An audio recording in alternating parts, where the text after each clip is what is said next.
Welcome to the Deep Dive. Today we're really digging into Donald Trump's career, his whole multifaceted journey, and its legacy.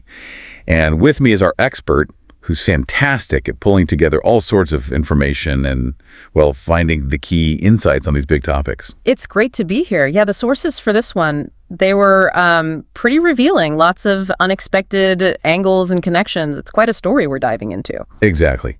And our mission, as always, is to pull out the really important stuff from all these sources we looked at, basically giving you a fast track to being well-informed on, well, a pretty significant figure. Yeah. So let's dive in. When you look at the whole sweep of his career, business right through to the presidency, what's the main thing, the sort of standout characteristic our sources keep coming back to? Well, what consistently jumps out from the material is this constant theme. He didn't really see challenges as obstacles, more like a stage, Stage. Yeah, a stage for his brand. And that perspective allowed him to keep reinventing himself.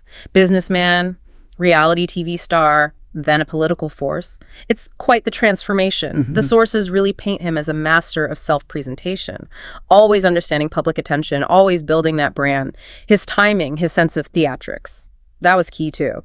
That theatrical part you mentioned, that feels really important for his business side, especially real estate. Mm-hmm. What did the sources say made his big moves like Trump Tower different?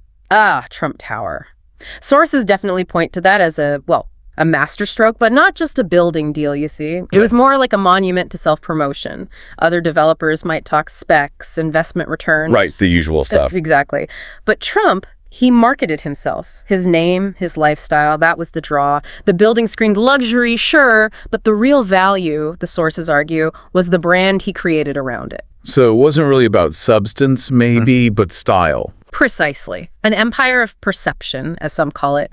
Totally different from the quiet, methodical types. He made noise, got people talking, built a myth, almost. Fascinating. And that approach, building perception, how did that play out when he moved into politics? That first announcement, was it seen as just, publicity, or did people see the potential right away? Well, initially, the sources strongly suggest it felt like a media stunt. Yeah, I remember that feeling. Promote a book, maybe a hotel, then bow out. That was the expectation described in a lot of accounts. But obviously, that's not what happened. Not at all. What became clear really fast, and the sources detail this, was his incredible knack for dominating headlines. He shattered the playbook. Didn't follow. He rewrote them. Mm-hmm. And suddenly you realize, okay, this isn't just a campaign. It's turning into a movement. A movement based on? Emotion, fear, hope. Tapping into something raw, something people felt desperate for.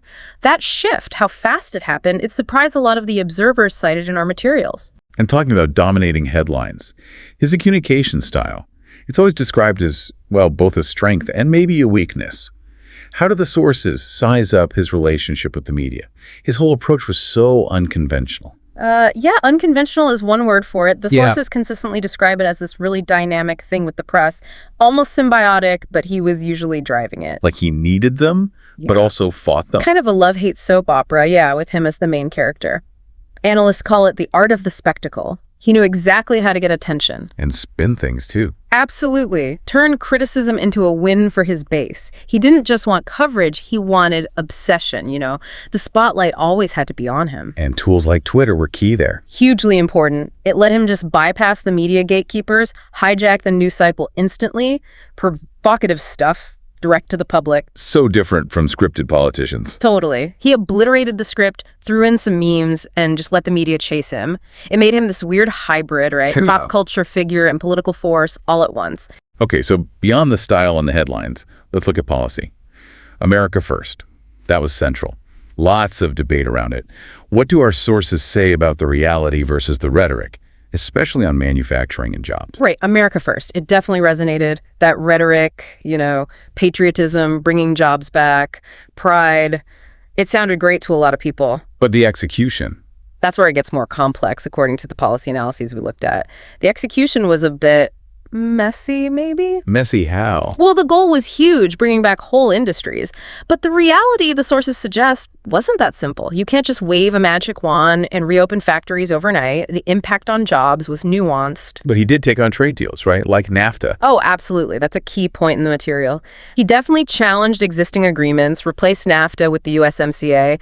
Analysts see that as a real shift, trying to prioritize American industries. Did it work, though? Did it bring back the jobs he promised? It didn't seem to deliver the sort of massive job repatriation some expected, but it absolutely shifted the global trade conversation. It put issues like supply chains front and center. So not the magic bullet, maybe, but it changed the game in some ways. Okay, so putting all this together, the business, the politics, the style, the policy. Looking ahead, how do our sources suggest history might view his legacy?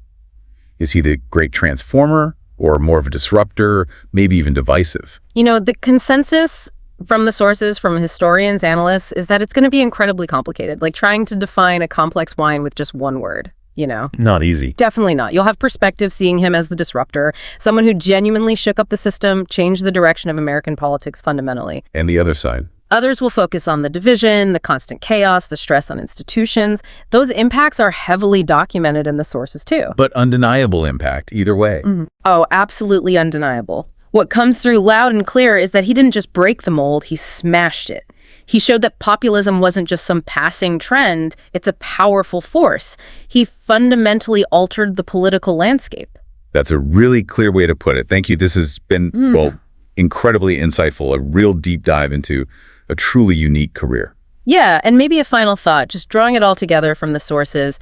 Donald Trump might be seen as the singular figure who showed just how deeply business, media, and politics could merge. And in doing so, he completely rewrote the rules for how leaders connect with the public. Yeah. And the plot twist is definitely still unfolding. Fantastic summary. Thank you again. And thanks to all of you for tuning in. We really hope this gives you plenty to think about concerning, how business, media, and politics all intersect to shape these major public figures and movements.